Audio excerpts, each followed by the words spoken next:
This week on the Sports Initiative podcast, I sit down with Toronto Raptors Director of Wellness and Development, Alex Auerbach.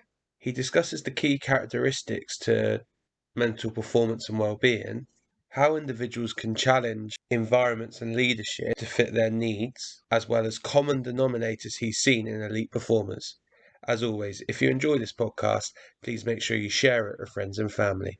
I hope you enjoy.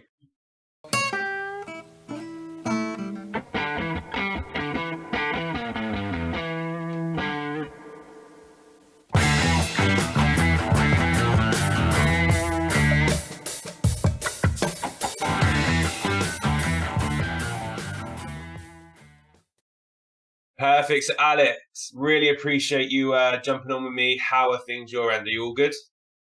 I'm doing very well, thank you. I have nothing to complain about. Excited about the birth of my baby daughter, so life's pretty good. Good. And I will say you don't look too tired, which is a very you've done very well there. I'm sure you're masking it well, but in terms of looking at you're doing okay at the minute, which is good to see. Well, thank you. If you would have caught me a couple of days ago, you might not have said the same thing. Perfect. So, really exciting conversation here. I've seen a lot of your work kind of on social media in terms of tweets and stuff you put out there. A lot of stuff that's, I guess, resonated with me personally and also challenged a little bit of my workings or my beliefs and stuff. So for people that maybe haven't come across you on social media, I guess first you want to give yourself a little plug of where they can find you, but then also go into, I guess, what your role is and what that means from a practical perspective. Sure. So on Twitter, you can find me at Alex Auerbach, PhD. LinkedIn, same thing. Although I don't write as much on LinkedIn yet. So my role is really, I'm the sports psychologist for the NBA's Toronto Raptors. I oversee all of our mental health, mental performance, as well as our off-court player development. So that's things like character development, leadership development, and life skills development. And my background is as a counseling psychologist. I did my PhD in counseling psychology and kind of like a double major basically in sport and performance psychology.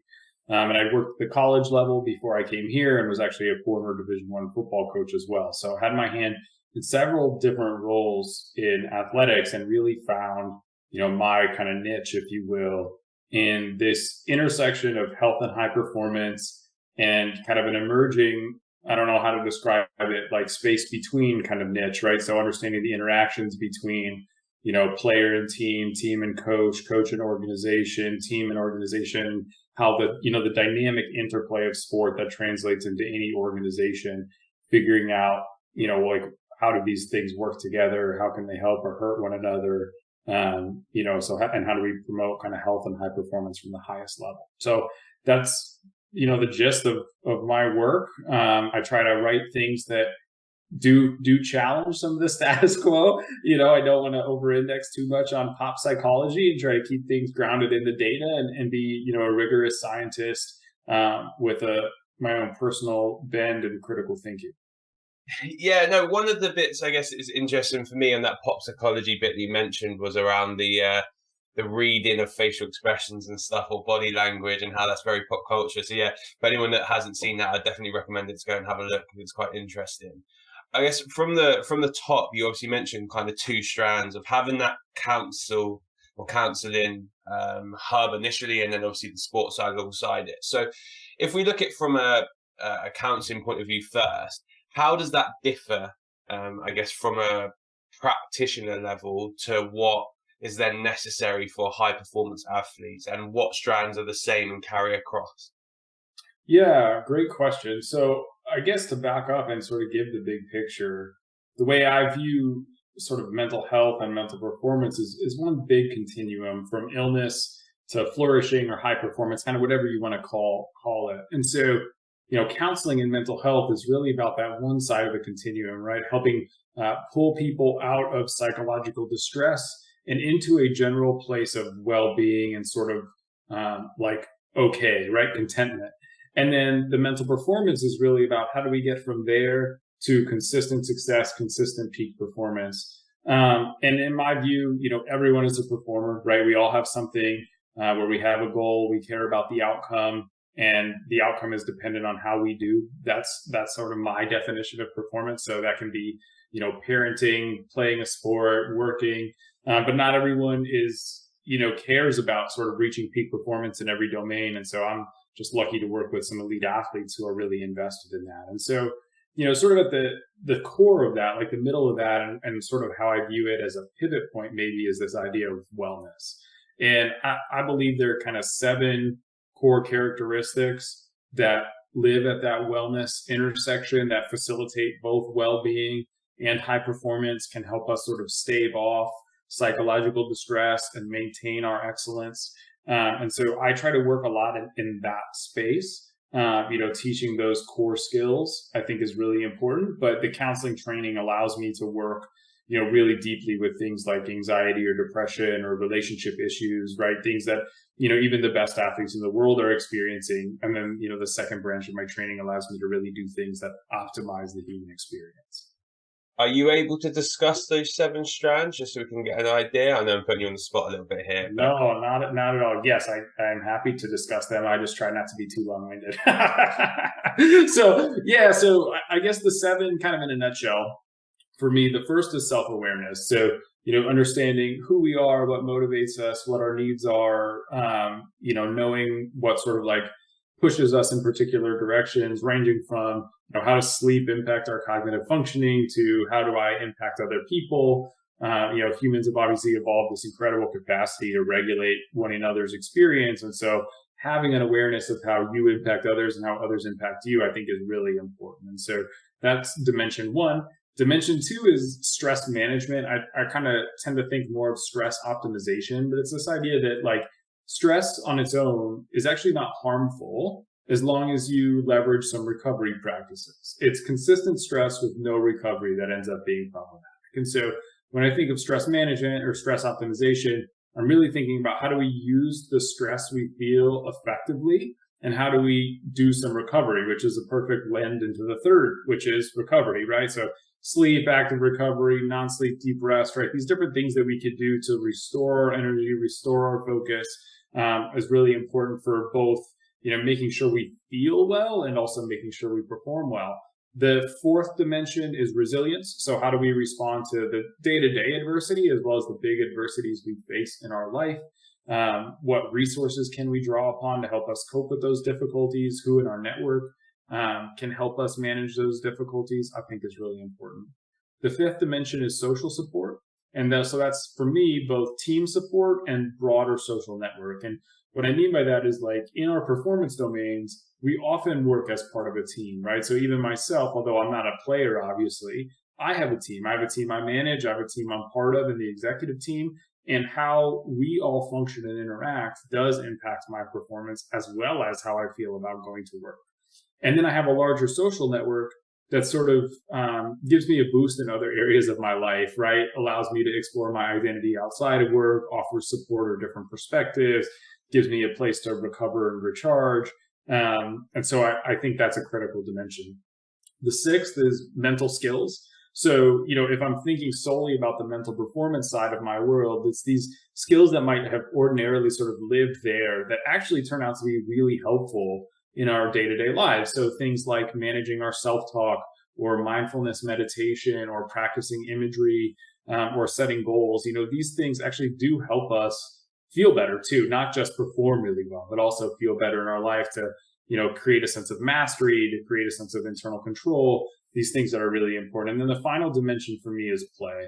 And I've written a little bit about this on Twitter as well. It's just the idea that, basically once we get to high school, at least in North America, you start to slowly suck the life out of people, basically. It becomes really focused on achievement and outcomes and these other things that are not so important in the grand scheme, but feel really important in the moment. And we kind of, the thing we sacrifice is recess, right? We sacrifice time to just go have fun. We turn sports into something where now it's about getting a scholarship to college versus playing for the love of the game.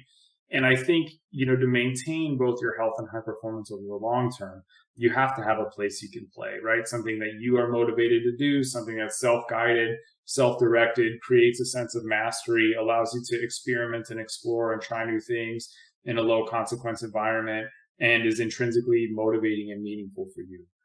So some people think of those as hobbies. Might be a hobby. It might be playing with your kid. It might be playing a musical instrument. There's no right answer. But I do believe that's a core critical part of living at that center of well-being. So those are the 7. Perfect. There's probably 3 that I want to pick up on, but let's start with the last one there. So around that play, why do you think that we don't play as much emphasis on that as potentially we should? Because I think that you're right in terms of, as you get older, people say, well, no, now it's time to grow up. You need to stop doing this. Where actually, that might be your escapism for a period. You might go for an hour and that's your way to decompress or de-wind. People probably don't place as much value on that as they maybe should. Why do you think that is? I think, like the really deep, big picture answer is capitalism, probably, right? We're a society that's highly oriented toward productivity, toward achievement, toward doing as much as humanly possible. And play is kind of antithetical to that, right? Like it's a time where you're not necessarily producing anything. At least you don't need to. You could, whether, if you're painting, you might produce a painting, but you're just doing that for the sake of the activity itself. You're not doing it because you're painting and you're trying to be the next Picasso and that's how you want to make a living, right? And so if that's what you were doing, you wouldn't be playing, you'd be working. And so I think, we've kind of like sucked the joy out of that. But then I think there's all these other sort of like lower level than capitalism kind of concepts that I think come into play. So one is our value system, right? And it ties into capitalism, but it's just the idea that like we don't tend to value as a society, at least in Western culture, we don't tend to value things that don't have a really clear outcome. And we don't tend to value things that don't seem to move us forward materially.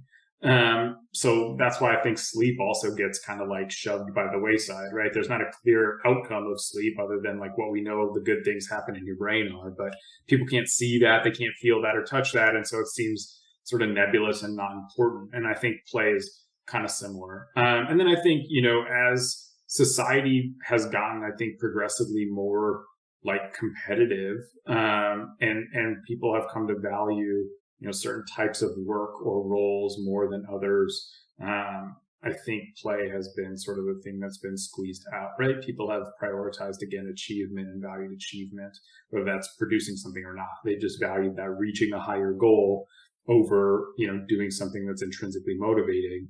And so again, the things that go by the wayside are the things you can't necessarily like see the real benefit of, but you feel it. And because that, it just doesn't feel quite as real, which is unfortunate. And from a leadership perspective, have you seen any particularly good ways people have encouraged that? So if you're a leader of a particular group, like maybe, I'm not saying obviously an NBA team, but it might be an NBA team. It might be actually, we're going to create space every Thursday. Here's a building, go and fill your boots, do whatever you want. Like, have you seen any particularly good ways where people engage with that principle? Yeah, I think obviously sports is like a natural ground to experiment with some of this, but I think there have been things like, making up games basically, or allowing free time at practice for players to kind of do what they want to do, to challenge each other, to play one-on-one because that's what they want to do, right? Versus walking them through the system or the playbook or trying to get one more rep in, like allowing that to unfold. And you see it a lot in your world, in the soccer world, right? In small-sided games and kind of like games that happen pickup right down the road, and basketball very much got like a pickup culture too. And so that kind of play, I think, is great. And I think leaders who sort of make time for that, I think do really well. I think from like a corporate perspective, finding opportunities to sort of engage people in novelty without evaluation is a great way to do it. So if you think about, like team building in sort of a concrete way, like whether that's doing like a retreat and allowing people to kind of talk about their goals outside of work, or, encouraging like a painting hour or a pottery class. Like there's a lot of creative stuff you can do that just gets people out of this, like, oh my goodness, my boss is looking over my shoulder, I got to get something done mode, and into like, man, we're just doing this and this is like, okay, right? This is accepted. This is part of what we're doing today. And they clearly value that I do something other than work. So. No, that's really interesting. I think that leaves a lot of food for thought in terms of people that are in those leadership positions. How do you find time for your staff to do that? I guess this links nicely into one of the other principles things around the stress management piece. So what type of strategies can people put in place to deal with stress? And I guess what are the key factors that cause someone to have high stress levels? Is there anything that kind of is a common cause, regardless if it's personal or if it's work or, whatever it might be? Is there anything that's a key contributor? And then what are some strategies to maybe help people in that space? Yeah, so I'll answer the key characteristics first, and then I'll double back. So I guess to me, the key characteristics or the key things that sort of cause stress are importance, right? So the outcome matters. This is something that you care about. The second is uncertainty. So there's just a lot of ambiguity and you're not clear how you're going to deliver what it is you need to deliver or how to get done what you need to get done. And then the third, which is the one I think most people are familiar with, is volume, right? We just have too much stuff going on and not enough hours in the day, to your last comment, to do it. And so, the way I think about stress generally in terms of stress management is, stress and cortisol, like cortisol is just a metabolic regulator of your energy. It's not a stress hormone.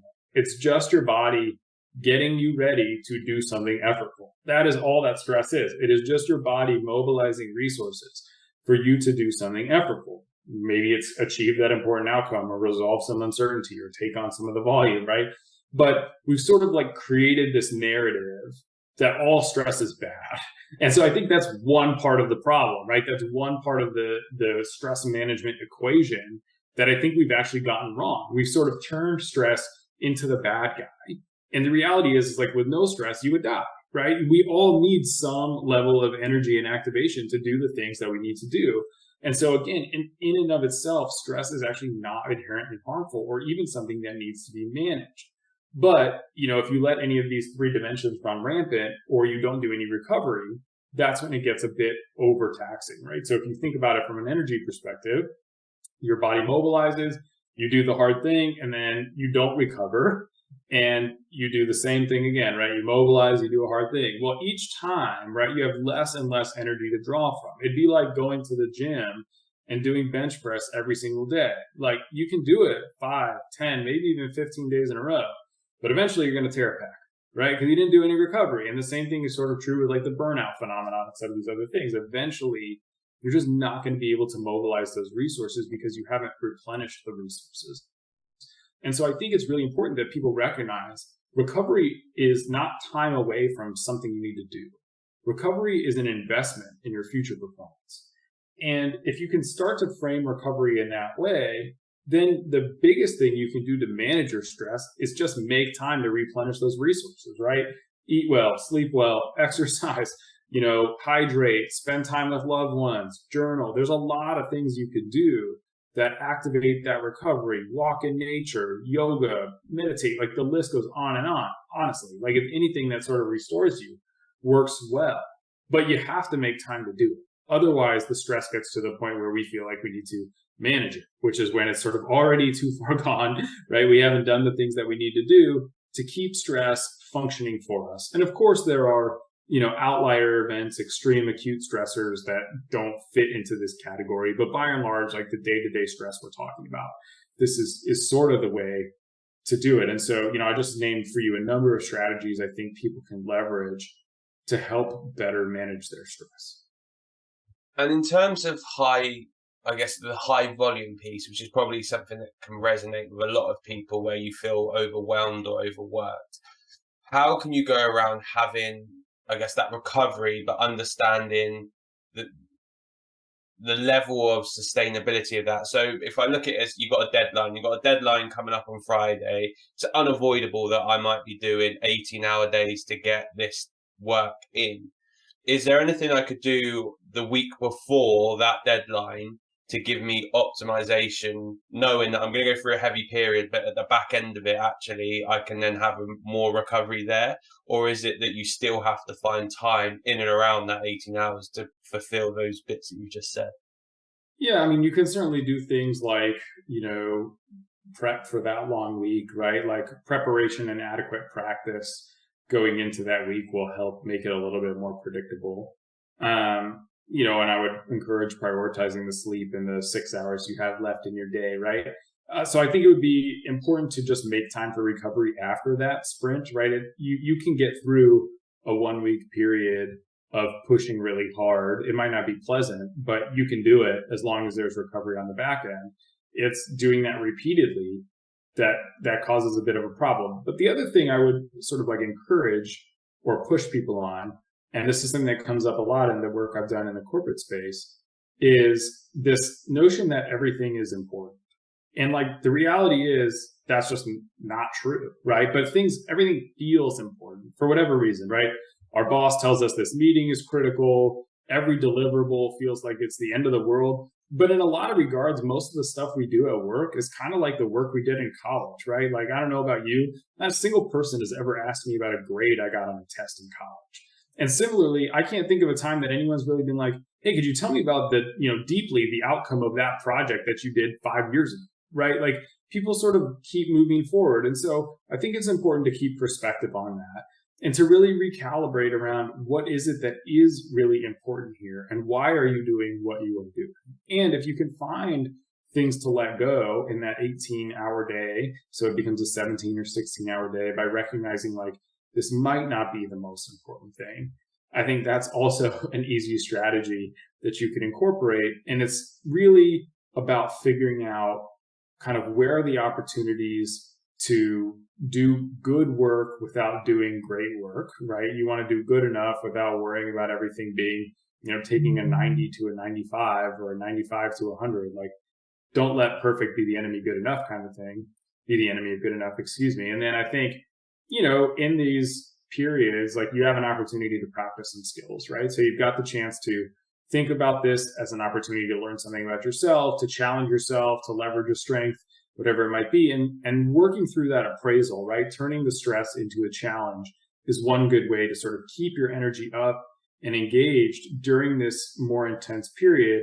And then again, you can give yourself the leeway to recover on the back end. But don't convince yourself that when you end this 18-hour, daily sprint for a week, that you're going to be able to do that repeatedly at a high level. We know scientifically that is not true, right? Like, we know that when you start cutting sleep off, cognitive performance declines, your emotional regulation abilities decline, your reaction time declines, like a lot of stuff gets worse. So it's only a matter of time before you sort of like proverbially fall off that cliff, right? And so you've got to make the time for recovery. But like anything, I believe you can do hard things for a good bit of time before you really need to wind it down. Perfect. And then coming into the last question, I think this is a little bit more relevant to sport in certain capacities. I'm not going to name a team because I don't think that would be fair for you. Maybe I'll name a English football team. That might be a little bit easier. But what you do tend to find is that some environments aren't conducive to high performance of their players and or staff. Mm-hmm. I think in terms of the culture that's created within teams can at times be not helpful and basically creates an atmosphere where, one, everyone's fearful for their jobs, or two, no one overly enjoys being there for a variety of reasons. It could be a particular individual, it could be the way they're set up. How do you go around supporting individuals in that space where actually they're going into a particular area of their life that, let's be honest, work is quite a big proportion of where you are during the day, that they know is almost a battleground and is going to be that every single day? How do you support someone with that in that space?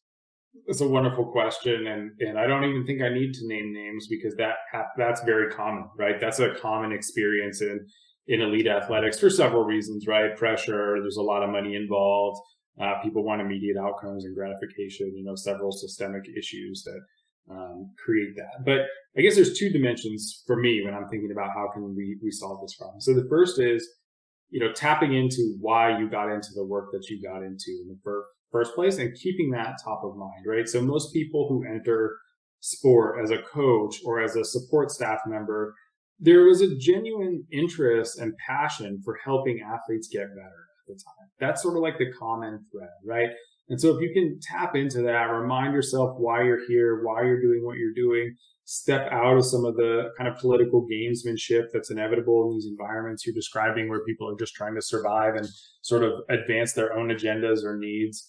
I think keeping your why top of mind is critical. And you can use it to connect with other people in the same space, right? So if you're thinking about like, gosh, I got in this because I really care about the athletes, you can sort of like bring that up in conversation. You can share that with other people. You give other people a chance to resonate with something that's sort of a shared experience in the space, regardless of all the bigger stuff going on.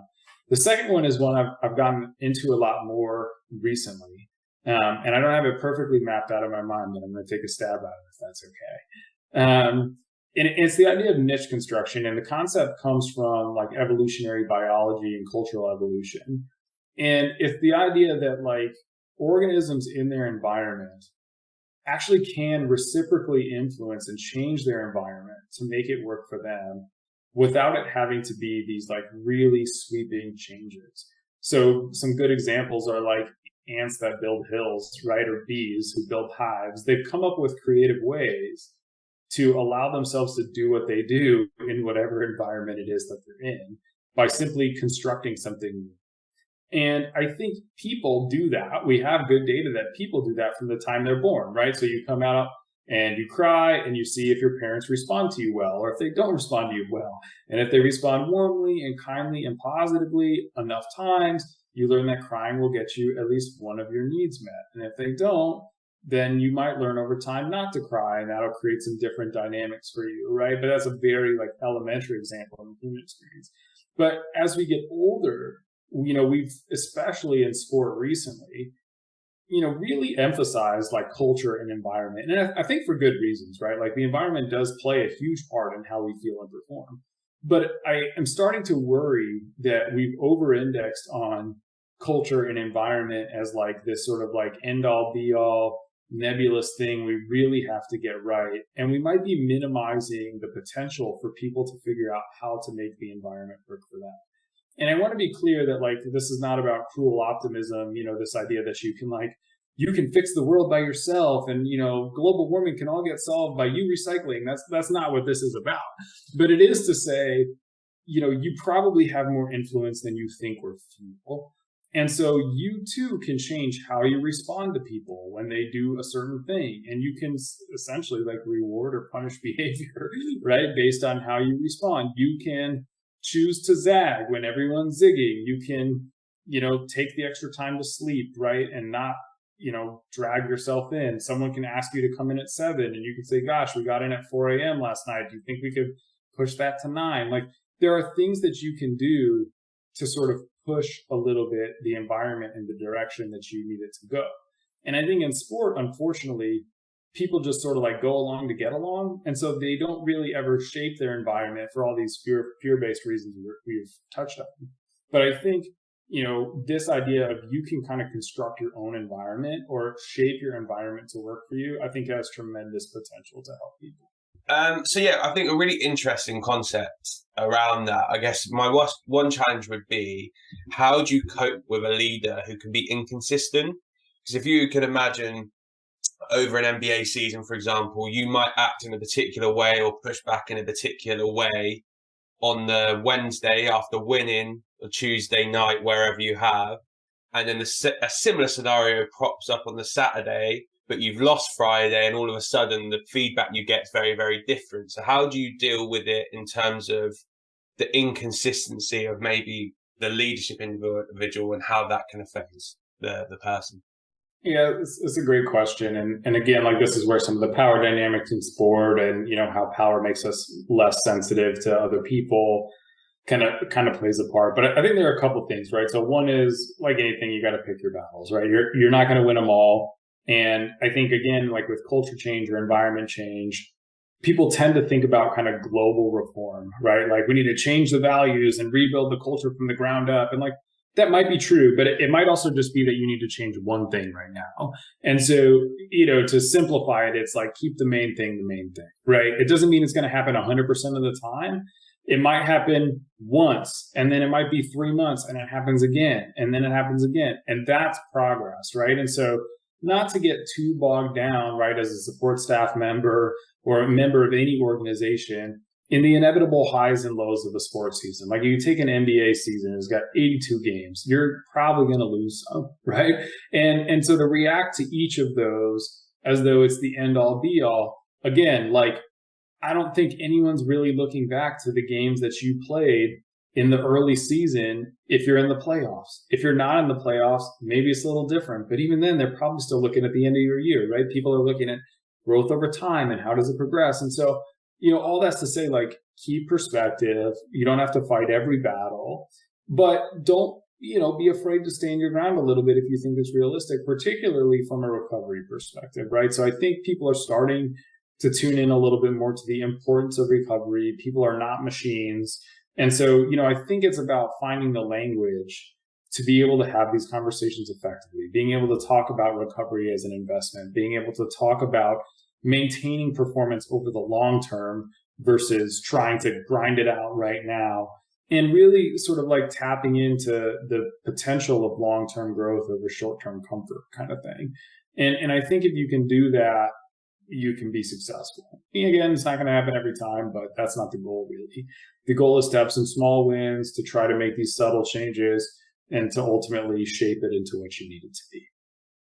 Perfect. So I think moving on now, I guess from more of a practical perspective, obviously, as you mentioned earlier, you work with athletes, and that will come with a unique set of challenges as well as skills and stuff. So I guess my first two questions are this: how do you remove the person from the athlete? Because I can imagine that it must be very difficult if you're going and working with an individual who's got millions of screaming fans at him over, winning the NBA championship a few years ago, or, is what winning autographs anywhere. Sometimes that individual actually needs, a level of, no, I'm just Kawhi, or I'm just LeBron, or I'm just Russell, rather than being this all-adored individual. And then two, how do you get them to reflect on where they are at this moment in time as an athlete within the organization? Because again, your superstar player on a multi-million-pound contract is in a very different mental state and mental position or physical position compared to the 11th, 12th man off the bench who, if they make a wrong move or aren't getting a lot of minutes, could potentially find themselves cut with someone else coming in on a 10-day contract. So how do you manage those two things? Yeah, so for the first one, I guess I'd sort of invert it, right? I don't separate the person from performer. I see them as kind of inextricably linked. And so I start with the person first, right? I start with this idea that, like, fundamentally the person sitting across from me in a room or standing next to me in a hallway as we're talking has the same needs that I do or you do, right? We all have a need to be in relationship with other people. We all have a need to feel some sense of autonomy and mastery and connectedness. We have often needs for achievement. We have basic needs, right? And so, maybe being an athlete affords you some different opportunities to meet those needs in different ways. But by and large, like, the needs don't really change, even down to like the need to be liked or cared about deeply, right? Like, and those things actually can get obscured sometimes by being famous, right? Like, it can be easy to confuse those things. So I start with that as sort of my foundational perspective, because I think tapping into that first is really important for building an authentic, genuine relationship and investing in this person beyond what happens on the court. And so I think, it sort of lends itself to that second part, right? Which is kind of like I do with any support staff member too, the same things that are challenging for any of us working in high performance sport challenge the athletes in different ways, but similar concept, right? So how do I stay grounded to why I'm playing basketball in the first place or playing soccer in the first place? How can I focus on improving? Where did I start and where am I now? And what do I want to achieve during my career? What's my role on the team? How am I building relationships? What's my leadership look like? These are all questions that we can sort of explore that are a little bit more person-centered. And I think by making them person-centered, you can get a little bit more into that kind of reflective space, and less sort of performance focused. And obviously people come, wanting to address a specific performance thing, like I struggle to, make penalty kicks, or it's challenging for me when I walk up to the plate. And that's all fine and good, right? We can address that, but it's important to know kind of who's sitting across from you as well. Yeah, so I guess one question for me about that, as you're just talking there, is how do you manage that in a group dynamic? And do you think that there's, I guess, optimal personalities that work together? I kind of listen to a lot of different podcasts, a lot of different interviews, and you get some that it seems like the environment is very much, you know, we talk holistically or we care about the entire person. I'll use San Antonio as an example. San Antonio Spurs, you talk about Tim Duncan, the way he used to lead. He wasn't a yeller. That wasn't his style. But he had, Tony Parker, Ginobili in and around it. And they seemed to captivate an idea of we want to know more about the person. It's more about little touches or, contact in different ways. Now, if you had a group of individuals that needed yelling to perform, that would probably have gone a very different way. Equally, you look at kind of the New England Patriots, another model of high success, that seems far more brutal and cutthroat. It's not as much around the individual. It's like, no, do your job and then you'll be fine here. So do you think there's like optimal dynamics of working or personality types that can or should work together to allow, optimal performance, I guess? Yeah, so it's an interesting question, and I think my thinking on this has evolved over the last several years, but I'm actually moving away from this idea that there's an optimal personality type, because I think, like, in general, people can actually learn to work together. I mean, obviously there are really extremes where that doesn't happen, but I think people can learn to work together, assuming they have a complementary skill set. And so I think what ends up happening is personality on the best teams ends up sort of being subsumed by ability to get the job done. And people figure out how to make it work because the team is skilled enough to compete at whatever it is that they're competing at, even in a corporate setting, let's say. So in my world, certainly, like, obviously, the NBA has really done a great job of promoting kind of like healthy individualism, which makes it fun. And I think that there's good room for that, honestly. And so I focus less on personality when I'm thinking about how we compose the team, beyond kind of like extreme outliers, right? I think in those instances, obviously, if someone, might actively detract from the team dynamic or might, undermine their teammates or be prone to some behavior that we wouldn't support, then I think, of course, you have to figure out whether or not that's really a good thing to add. But assuming everyone's personality is sort of in like a healthy, normal range, I've moved less toward that, like I said, and more toward like, let's find the optimal combination of skills and then learn to work together interpersonally. And how does that get challenged? Obviously, you mentioned there regarding outliers. If you look at like Kobe Bryant as an example, or Michael Jordan, I think most of us have watched that Last Dance documentary, and I'd imagine at times he's probably not the nicest person to be around. But ultimately, that ultimate goal, which they all wanted, probably allowed him to get away with some stuff that an average player might not be able to. Is it important in that context, I guess, to have a skill base that can complement that individual, but also a personality that can cope with that type of individual? Because again, the hostile nature of the way that they act, I'd imagine for certain players would not, you're just not going to get the best out of them because of the way that they're receiving the feedback, etc. Yeah, it's a super interesting question and example, right? I mean, I think, yes, obviously there's, some degree of skill you have to sort of back up the way that you're doing things. You can't be Michael Jordan and have the skill of me out there trying to, sort of run people into the ground. But if you're as elite as he is and was, then, maybe you can get away with pushing a little bit harder. But I think there's also, maybe overlooked in the documentary exactly how clear he was in communicating what his expectations were. And I think there's something to be said less for the personality type and more for the way he actually led that sort of allowed him to push harder. Like, there was no mystery about what he wanted to accomplish. And so then it became up to everybody else to sort of meet him where he needed them to meet him for them to win championships. And it was less about, in my view, like, do these personalities get along? And more about, like, do you, as the person who is following this elite player, want to get on board with this or not? Because the train is not stopping. Michael Jordan's train is plugging full steam ahead. And, I think we look at, like, him getting away with things, or people talk about him not being a great teammate.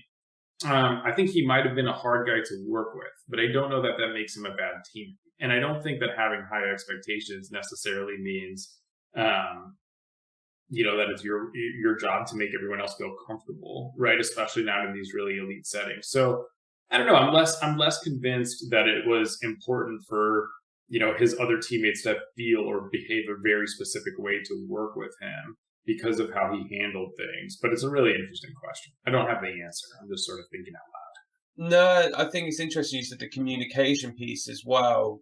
There's one particular altercation with him and Steve Kerr where he mentions Phil Jackson managing the situation like that isn't going to prepare them for when they play the Pistons away in that hostile environment. So I wonder if you got onto something regarding the communication bit, which is like, yeah, I am being hostile or I am being demanding because this is what that end environment actually needs from us and needs from you. And I need to know whether I can trust you. And obviously it got back later on that, with the 3-pointer and stuff, but he ultimately needs to know which people are going to go to battle with me here and which people am I not going to pass the ball to, or am I not going to be able to trust in that particular hostile environment? Because that's, our end goal. That's where we're going to need to get through in order to get to NBA championships, etc. Sure. Yeah. And I mean, look, I'm sure there are other ways to do it. Like, I think he's doing it in the way that he best knows how, to sort of prepare his teammates. And obviously Steve Kerr's gone on to have an incredible career as a coach, kind of doing it differently, right? Like having a lot of fun. And, I think they're obviously a highly competitive group of athletes, but he's built a, culture on the idea of joy, basically. And so I think there are multiple ways to get to that point. And I agree with you. I think a lot of it is just, making sure that the people he's surrounding himself with are prepared to deliver when he needs them to deliver. And I think in some ways, it's kind of like maybe a selfless part of him that goes unrecognized, like realizing he actually needs other people to succeed. And this is sort of the way that he best knows how to do it. And so, we can call it like a personality type or whatever, but ultimately I think like this is just a highly competitive person trying to motivate in the ways he best knows how. And it worked for some people and didn't work for others. And like I said, at the extremes, that's going to happen. But when you've got the talent level like that, you can get away with that. And where do you see this moving to in the future? Because I look at all the other elements of an athlete, and you look at, physical, we're progressing with in terms of physical care. Tech side has obviously been around with the X's and O's for ages. Where do you see, I guess, the psychological road going?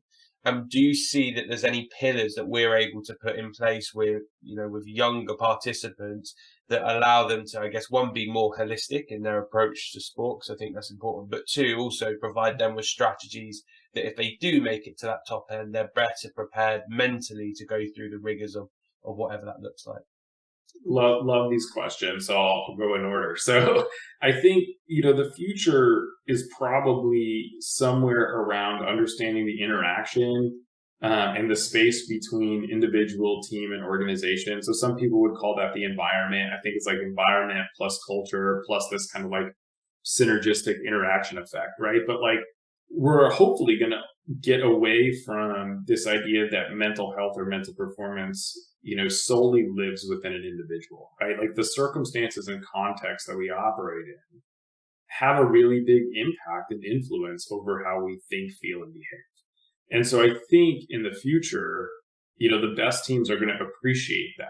And then they're going to work to create a culture that optimizes those things, right? So whether that's, clear communication, setting good expectations, identifying clear values, prioritizing rest and recovery. There are a lot of like environmental level interventions you can do that facilitate individual people thinking, feeling, behaving better. But right now, there's still a little bit of that idea that like, this is just your responsibility and you got to kind of make it work however you show up to work. Like work is its own thing. The environment's its own thing. And it's your job to fit in. And I think the future is figuring out how we make the environment work for performers, and the teams that get to that point first, I think will have a competitive advantage. In terms of, youth sport and what can people do? I mean, I know we talked earlier about the kind of pillars of wellness. Like that's where I'd start, right? That is sort of the pivot point between high performance and overall well-being that I think people would do well to master those skills. And I think, you see it obviously a lot in youth sport now, like some hyper specialization, training all the time. So even thinking about things like, how do we infuse rest and recovery into kids' sports? How do we give them breaks between seasons? I think would be helpful. But then, education on the basic things too, right? Sleep, hydration, nutrition, all the things that we need to sort of be our healthiest, highest performing selves that don't often take place really until athletes get to college, right? At least in the States, maybe here or there you'll have an athletic trainer in high school who will educate on some of these things. But by and large, the resources to support that don't really exist until that college level. But that doesn't mean we couldn't educate, we couldn't help coaches infuse those practices into what they do, practicing things like mental skills during a practice period versus asking, athletes to do it on their own. These little interventions like that, I think could go a long way to making youth sport better and preparing them for the future of high performance sport. Yeah, I think the idea of almost enabling the coaches to be in a really good spot with that is an interesting one. I know on some coaching courses I've done over here, they've done a little bit of groundwork on that. But I think that, the more those people, because you're not going to be able to get funding to get it entirely down the pathway, but if you can get those people at those base levels of the grassroots who are able to support it and understand it to a degree, then hopefully that will allow that to be a pillar moving forward. So I'm conscious we're at the time we kind of allotted for this. So last question from me, which is, who's the most thought-provoking or impressive individual you've worked with in this space, and why? Yeah, man, great question. I mean, because my work is confidential, I can't really give you names, but I can say I've been really fortunate to be around some of the best athletes in the world now at their sport. And I think what's really cool about this experience is how idiosyncratic excellence is at this level. So there are some sort of shared traits that the great ones have, right? They work hard, they take good care of their bodies, those sorts of things. But then the way that they approach the game or the way they work through their craft is really kind of unique. And it's unique to them. It's motivating to them. They found like their core, right? Like what helps them stay engaged and stay working hard every day. And so I think that's been really impactful for me and been a really, cool learning experience to have. Obviously, when you come up trained as a psychologist, you try to put together this theory of how people, do what they do and explain sort of like human greatness, right? Like that's some of what my role looks like. And I think it's really quite neat to know that part of explaining human greatness is like you just have to let people be who they are on their own and sort of create the conditions. And obviously you want to promote some core behaviors, but like ultimately you want that individual self-expression of excellence is really pretty cool. No, perfect. As I said, I'm always interested to hear the why on that, but I think that's a fantastic reason why, and allowing people to be unique within your environment's crucial. So yeah, listen, Alex, a fascinating conversation. And yeah, hopefully we can do it again soon. Absolutely. Thanks so much for having me.